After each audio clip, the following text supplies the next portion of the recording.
There is a mountain in the high coal country where, if you follow a wrong hollow far enough, you will eventually come upon a fence. Just a fence. Old wire, newer posts, a gate that stays oiled by someone's care. Beyond that gate, set into the slope side, stands a wall of poured concrete and field stone marking where a mine entrance once existed. You likely wouldn't give it much thought. People seal old mines all the time, except for the men, always 12 of them, never 11, never 13, 4 at a time, 3 turns per day, around the clock, every day of every year, through rain and snow and the long, bitter blue cold of those winters. They have been there, in some form or another, for over 100 years. And no one up that hollow will tell you why. So tonight I'm going to... Before I begin, I need you to do something for me. Wherever you are right now, drop a comment and tell me where you're listening from. The town, the country, the room. I do read them. I like knowing how far this voice travels before it finds you. And a quick note before this one starts. If the kind of story you're about to hear leaves you wanting more, I've gathered 10 of them into an audiobook. The Hollow Files. 5 hours, 10 counties. The same voice you're hearing at this moment. You'll spot the link in the description and pinned at the top of the comments. Now, on to the story. It starts in the autumn of 1911 in a company town named Cold Haven, in a county I won't name, because some folks there still don't appreciate strangers asking questions. The town belonged to the Penn Hollow Coal and Coke Company. The houses belonged to Penn Hollow. The store belonged to Penn Hollow. The little wooden church on the rise also belonged to Penn, though they allowed a circuit preacher to use it on Sundays, which was generous of them. And the mine, of course, belonged to Penn Hollow. The man who ran the inside of that mine was named Cyrus Holloway. That autumn, he was 53 years old, and he had been underground since before some of his diggers were even born. Tall, lean, graying at the temples in a way that made younger men trust him without quite understanding why. His hands were the kind you only get one way, by holding a pick, a shovel, and a lamp in the dark for 40 years. Nails grown thick, knuckles swollen like burls on an oak. He had a way of standing perfectly still and listening to a mine the way a doctor listens to a chest. The men said old Cyrus could sense a roof about to give way a full day before it ever fell. That was his gift. That was also, in the end, his curse, because Cyrus Holloway could hear things in that mountain that other men simply could not. Now, you need to understand what a place like that really was. A coal mine isn't just a hole. It's a town. Miles of it running back into the hill, level after level, heading after heading, with rooms cut off the main and pillars of coal, left standing to hold the entire weight of the mountain over your head. The men went in before daylight and came out after dark, all autumn, all winter, so that some of them never saw the sun except on a Sunday. They worked by the small flame of a carbide lamp fixed to the front of a cap, a flame about the size of your thumbnail, and that flame was their entire world. Everything beyond it was black. You learned to read that blackness. You learned its sounds. The water that trickled down somewhere, the timbers that groaned when the weight settled on them. A long, slow sound like an old man rising from a chair. The distant thud of cutting happening in another section. A mine is never silent. A working mine is full of small, honest noises, and a miner sleeps better hearing them than he does in the quiet of his own bed. So when the noises began to change, the men noticed. It started in the deep part, a section they called number 11, the furthest back, the newest cut, where they were chasing the seam as it dipped deeper under the mountain. Number 11 was a long way in. A man had to ride the ponies nearly an hour just to reach its face. It was hot back there. The air came slow. and the company kept talking about sinking an air shaft to freshen it. The way they always talk about things they don't actually intend to pay for. It was in number 11 that the cutting crew hit the wall. Now when I say wall, I don't mean the coal face. They expected coal. What they struck was rock where rock should not have been. A hard gray seam cutting straight across their heading, as if someone had walked it in and set it there. The foreman of that crew was a man named Garrett Ashmore. He was the company's engineer, 38 years old, a younger man than Cyrus. Schooled back east, the type who carried his maps in an oilcloth case and trusted them more than he trusted the mountain. Ashmore studied his maps. He studied the rock. He studied his maps again.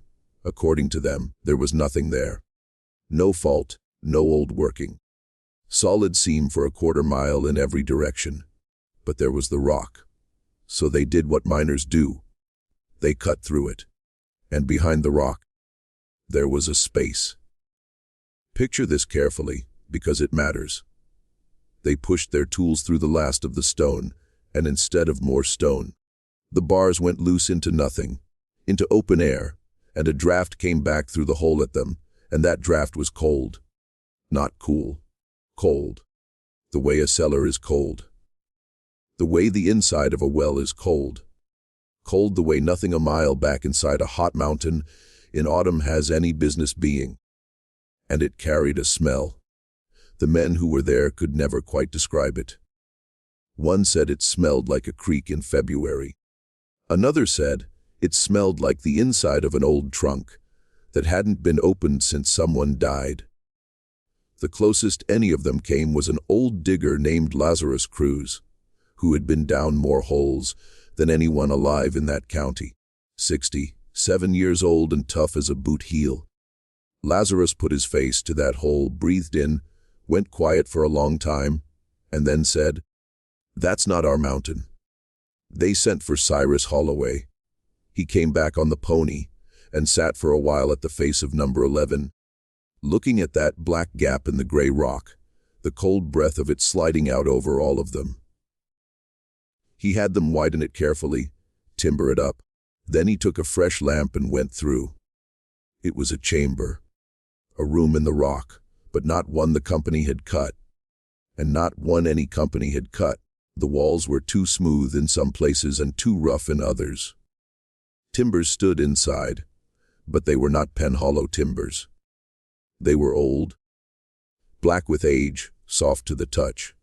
The kind of old you don't see in a mountain that white men only opened up 40 years before. And the timbers had been set wrong. Set in a circle, almost like posts of something.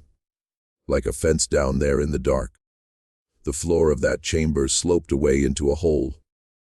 A natural shaft going straight down, deeper than the lamp could reach. Cyrus dropped a stone into it and counted.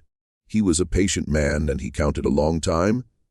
He never heard it land. Now, you might say there's nothing strange in that. The mountains are full of old caves, full of holes that go down farther than a stone can tell you. And you'd be right. I've stood at the edge of plenty of them myself. There's nothing in a deep hole but a deep hole. But Cyrus Holloway stood at the edge of that one, and the cold came up out of it across his face.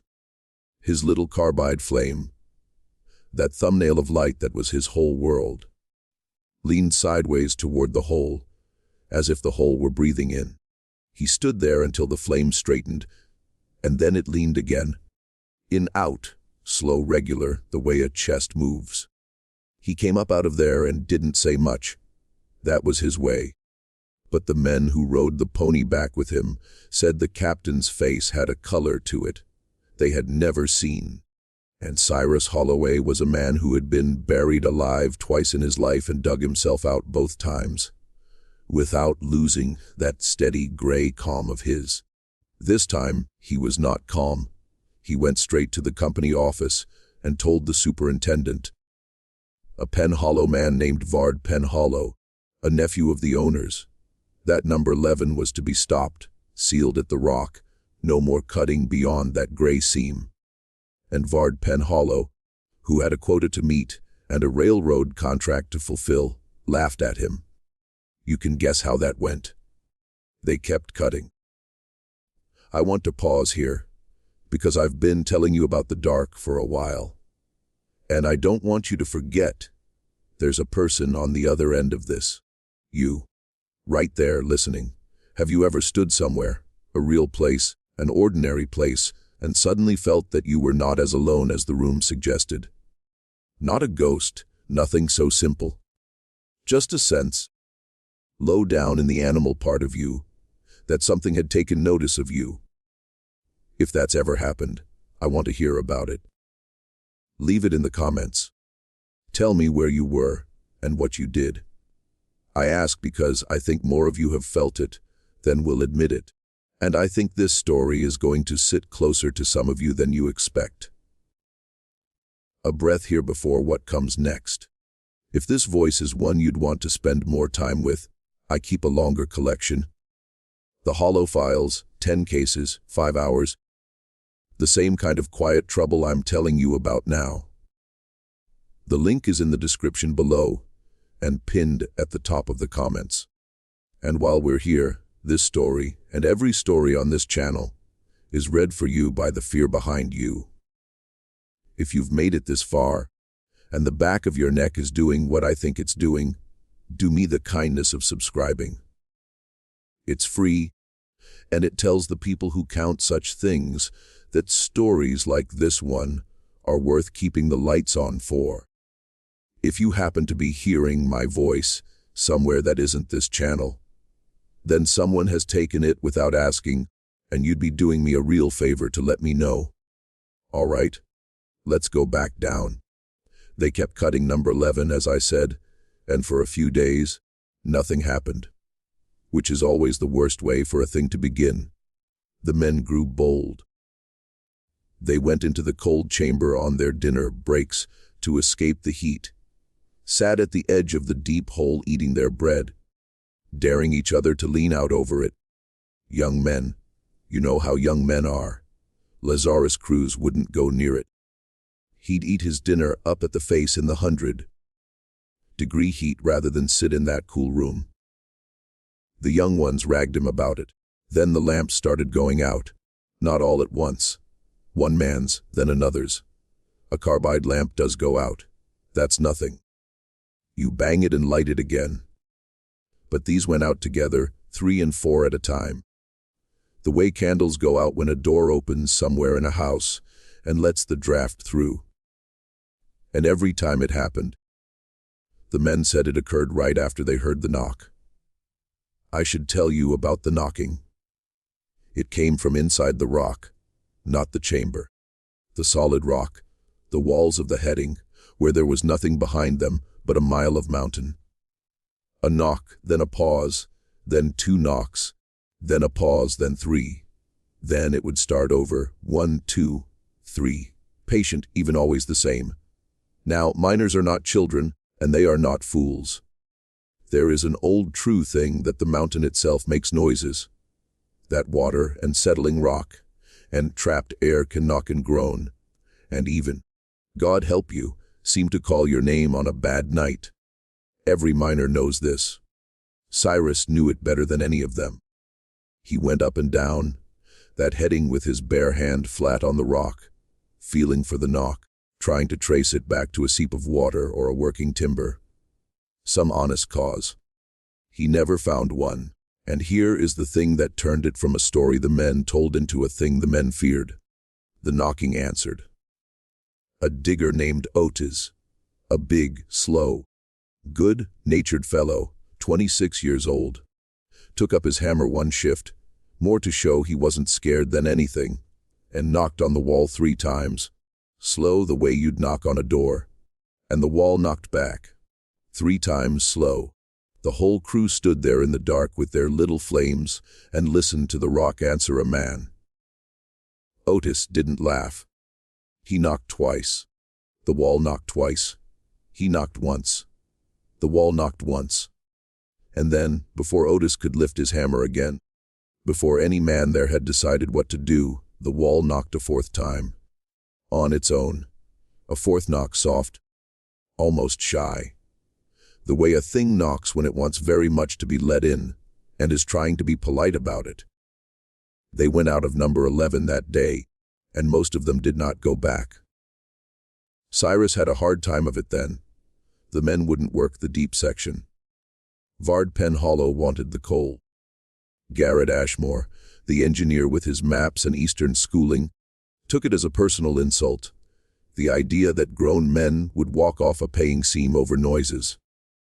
Ashmore said it was gas. He said it was settling. He said the cold draft was just the mine breathing, the way mines do when the weather turns. The barometer pushing the bad air out one day and sucking it back the next. And that the knocking was the timbers. And that the men had spooked each other into hearing things, which men will do. And the worst of it is, every single thing Ashmore said was true. Mines do breathe. Timbers do knock. Frightened men do hear things. That's what makes it so hard. Because there is always, right up to the very end, a sensible explanation standing next to the unsensible one.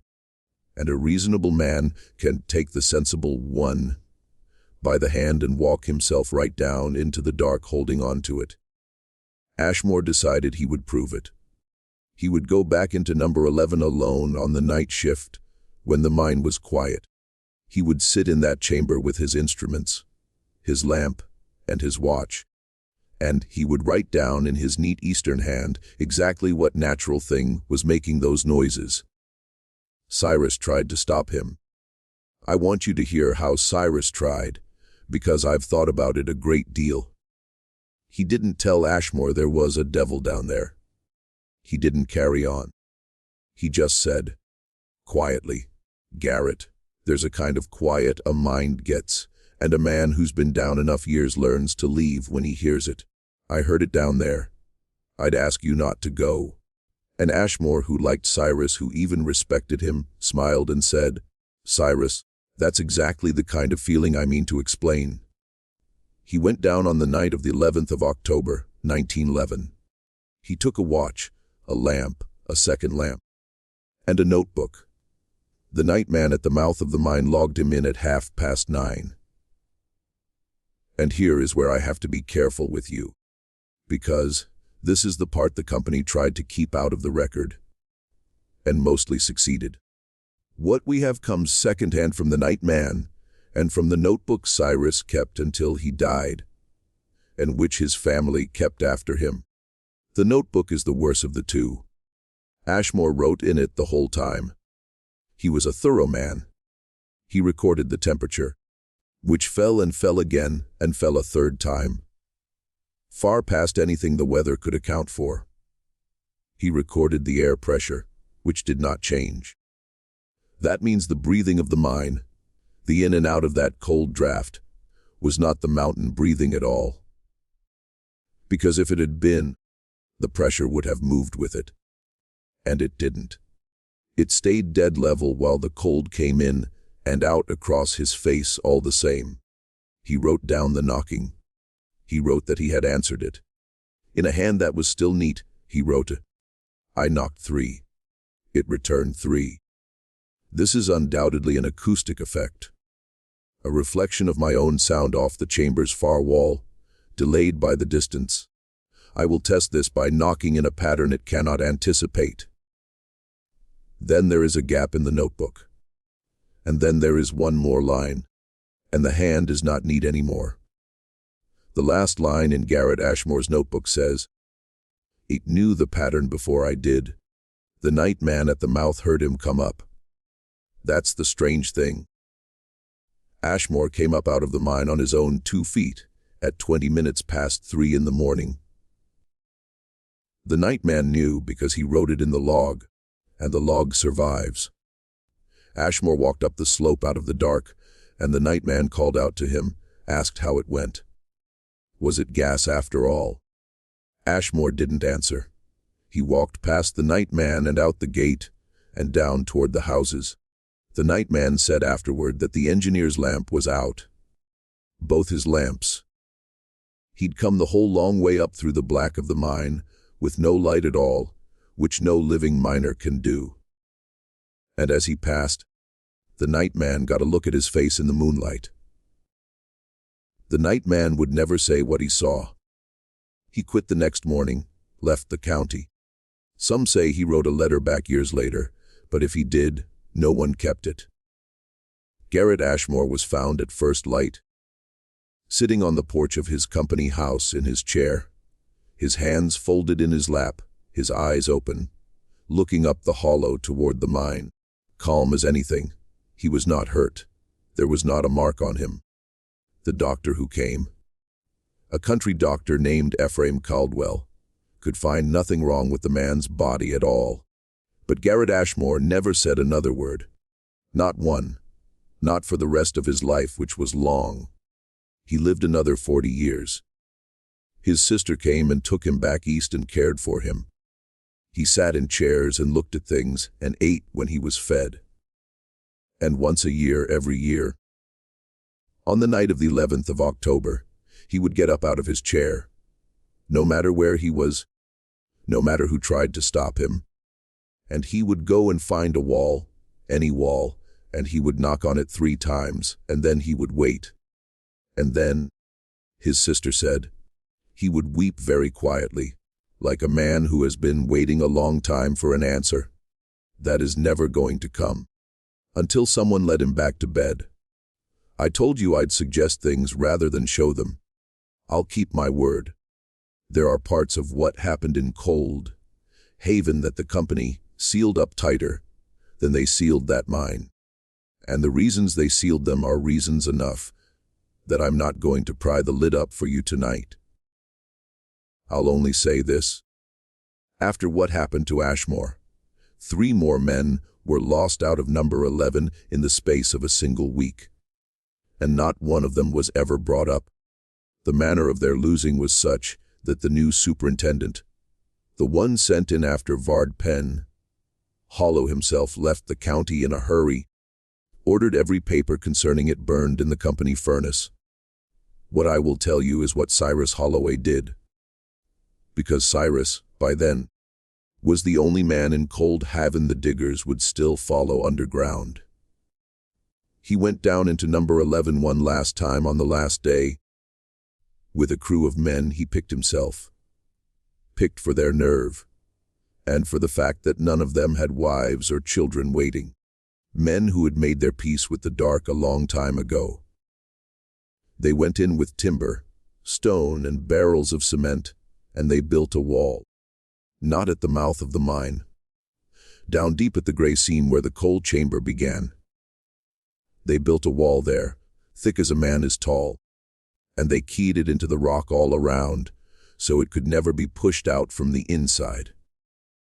And while they worked, the knocking went on the whole time, soft and patient on the other side of the stone. 1, 2, 3. 1, 2, 3. Growing not louder, but somehow nearer. The way a sound seems nearer when the thing making it has stopped pretending it doesn't know you're there. And when the wall was nearly closed, with one last gap left to fill, Cyrus Holloway put his lamp up to that gap and looked through it. He never told a living soul what he saw. His daughter, an old woman herself by the time anyone thought to write any of this down, said her father told her only one thing about that night. Near the end of his own long life, when his mind was loosening and the past was coming up close around him, he told her, "It wasn't trying to get out. Child, that's what nobody understood. All those years they thought we were keeping it in." And she asked him, "Weren't you, Papa?" And he looked at her, she said, with those steady gray eyes that had read the dark for 60 years. And he said, "No. We were keeping it company so it wouldn't come looking for some." They closed the wall.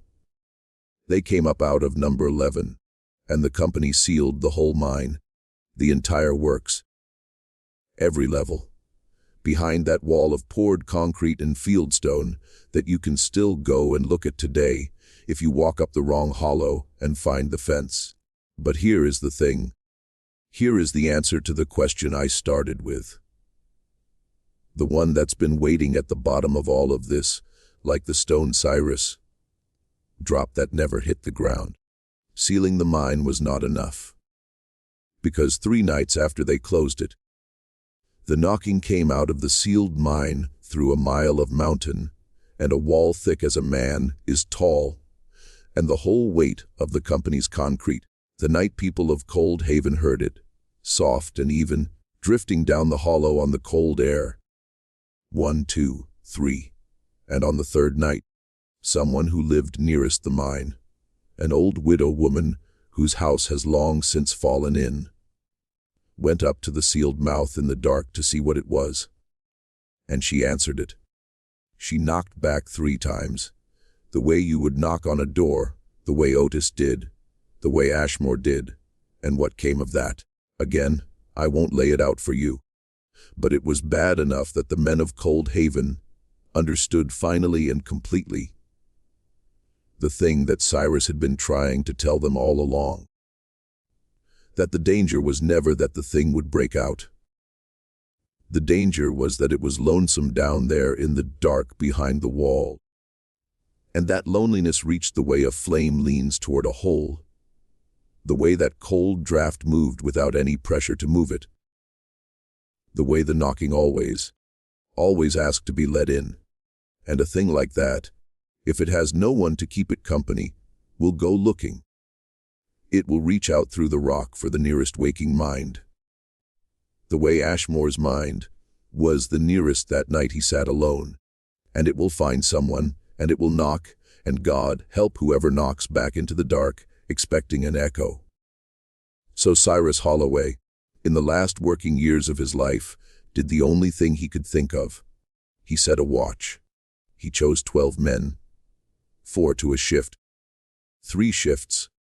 So the sealed mine was never, for a single minute of a single hour of a single day, left alone in the dark with no living soul near it.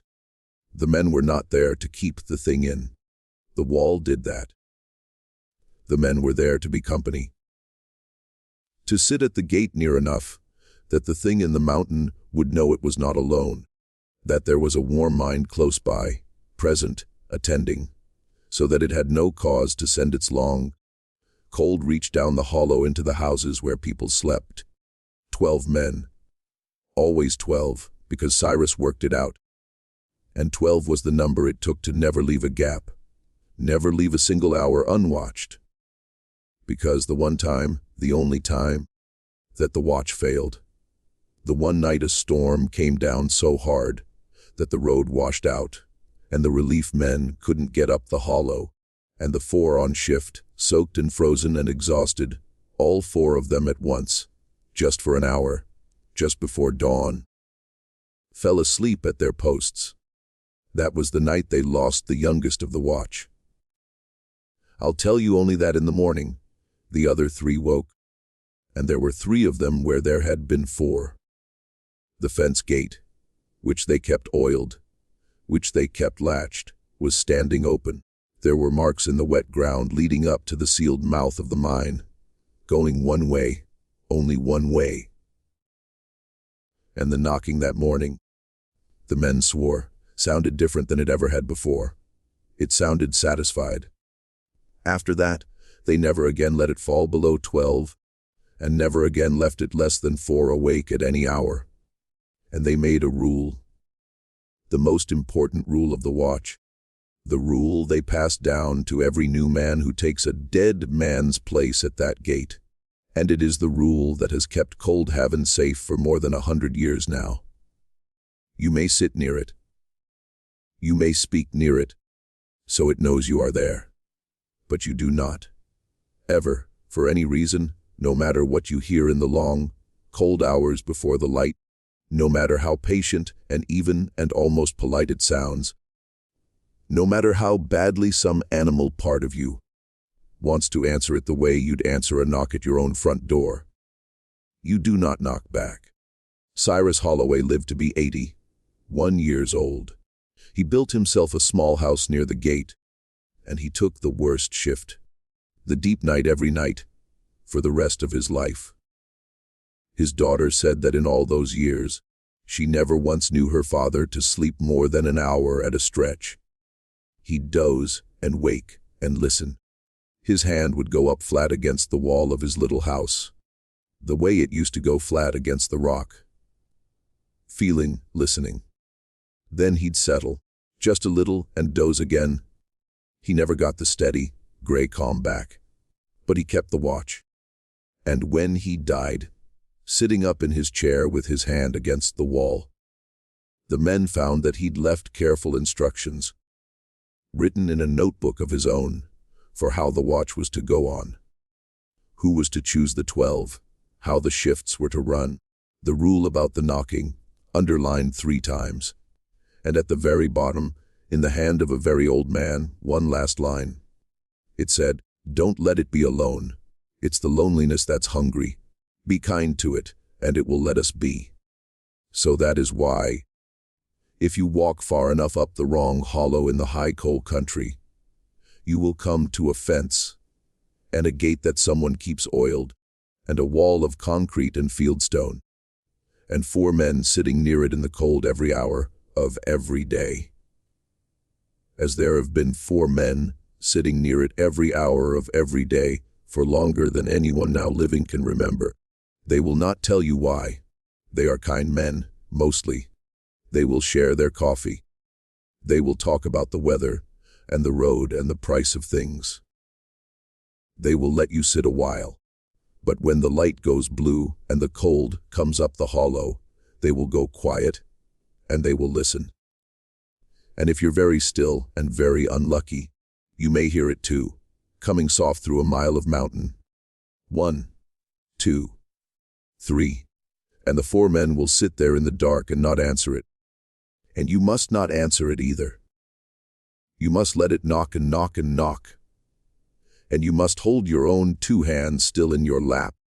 And you must keep it company without ever opening the door. Because the thing down in that mountain has been waiting a very long time. And it is patient, and it is not in any hurry at all. Now, I'll ask you what I always ask, and I want a true answer if you've got one. Do you believe there are things that have no name?